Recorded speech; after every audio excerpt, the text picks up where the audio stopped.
মিত্ৰজোঁটৰ প্ৰাৰ্থী কেশৱ মহন্তক বিপুল আদৰণি কলিয়াবৰত অগপ বিজেপিৰ মিত্ৰ দলৰ প্ৰাৰ্থী কেশৱ মহন্ত দলীয় টিকট লৈ কলিয়াবৰত উপস্থিত হোৱা অগপ কাৰ্যকৰী সভাপতি কেশৱ মহন্তক আদৰণি জনাই অগপ আৰু বিজেপি দলৰ দলীয় কৰ্মীসকলে দলীয় কাৰ্যালয়ত উপস্থিত হৈ কেশৱ মহন্তই প্ৰাণৰ শিল্পী জুবিন গাৰ্গৰ প্ৰতিচ্ছবিত শ্ৰদ্ধাঞ্জলি জ্ঞাপন কৰে দলীয় কাৰ্যালয়ত অগপৰ নিৰ্বাচনী প্ৰতীক হাতীৰ মূৰ্তিৰ সন্মুখত বন্তি জ্বলাই কেশৱ মহন্তই কলিয়াবৰ বিধানসভা সমষ্টিৰ অন্তৰ্গত ২৪টা আঞ্চলিক ৪টা মণ্ডল আৰু ২৪৫টা বুথৰ দলীয় কৰ্মীসকলে আতচবাজি ফুটাই আনন্দ উল্লাস কৰা পৰিলক্ষিত হৈছে আজি আমাক পুনৰ অসম গণ পৰিষদ দলে মনোনীত কৰিছে আগন্তুক নিৰ্বাচনৰ প্ৰাৰ্থী হিচাপে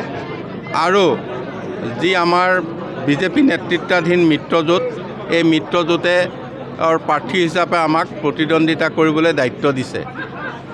এই দায়িত্ব পাই পোনপ্ৰথমে মই অসম গণ পৰিষদৰ আমাৰ বাবে এই মন্দিৰ এই কাৰ্যালয়ত মই উপস্থিত হৈ আমি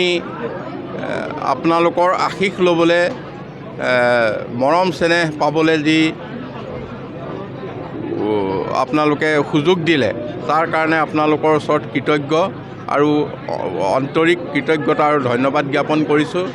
আহিব লগা দিনত কলিয়াবৰৰ বাবে বহু সপোন আছে এই সপোন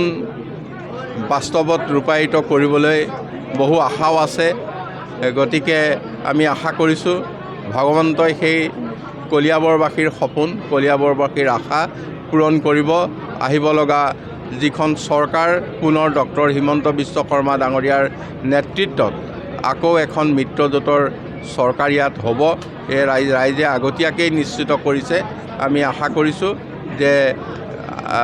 আমি আপোনালোকৰ আশীষ লৈ পুনৰ আগবাঢ়িব পাৰিম কলিয়াবৰৰ পৰা পাৰ্থ প্ৰতিম হাজৰিকাৰ ৰিপৰ্ট এনি ভাৰত 24